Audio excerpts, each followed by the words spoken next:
William Shakespeare की Romeo Juliet, Macbeth, Hamlet और Othello जैसे नाटकों पर दुनिया भर में फिल्में बनी हैं, लेकिन राइटर डायरेक्टर राहुल डा कुन्हा अपने ही चर्चित नाटक पुणे हाईवे को बड़े पर्दे पर लेकर आए हैं। ये फिल्म अतीत के घाव और मौजूदा समय में हुए एक अपराध के बीच दोस्ती की गहराई को परखती है।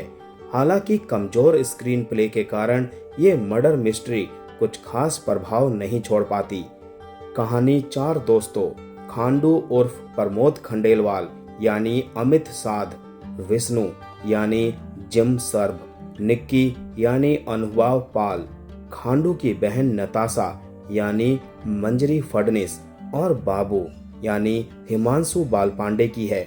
चारों बचपन के दोस्त हैं। ये सभी साथ में ही बड़े हुए हैं, इसीलिए इनका रिश्ता बहुत मजबूत है।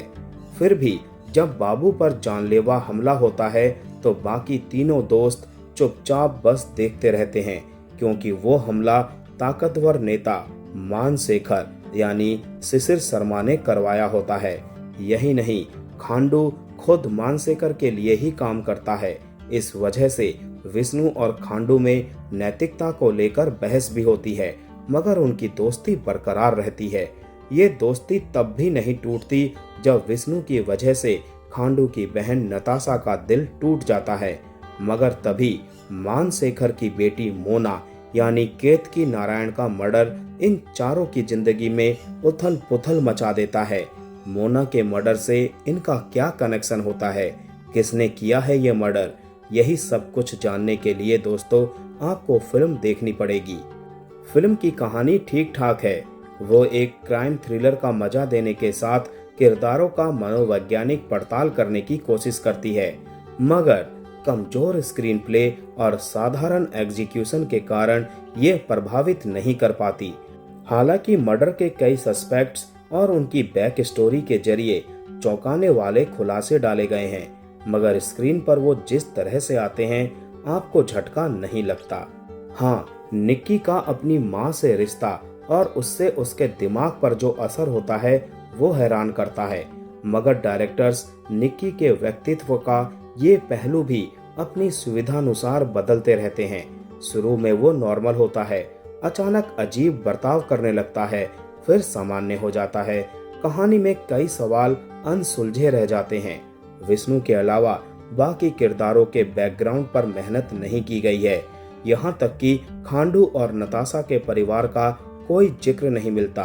खांडू को पॉजिटिव रखना है या नेगेटिव, इसे लेकर भी भार्गव और डा कुन्हा कंफ्यूज लगते हैं, जिसकी वजह से ये किरदार मजबूत होने के बावजूद दमदार नहीं बन पाता।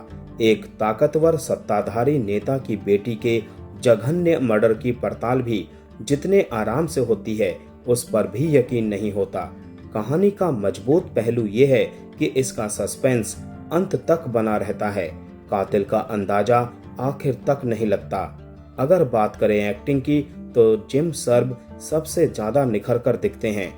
उन्होंने अपने किरदार के अंदरूनी द्वंद को अच्छे से पर्दे पर उतारा है।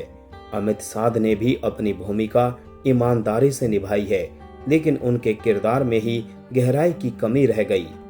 फिल्म पर थोड़ी मेहनत और की गई होती तो ये एक जानदार थ्रिलर बन सकती थी। अभी ये काफी औसत रह गई है। फिर भी अगर सस्पेंस वाली मर्डर मिस्ट्री देखने के शौकीन हैं तो ये फिल्म आप देख सकते हो दोस्तों।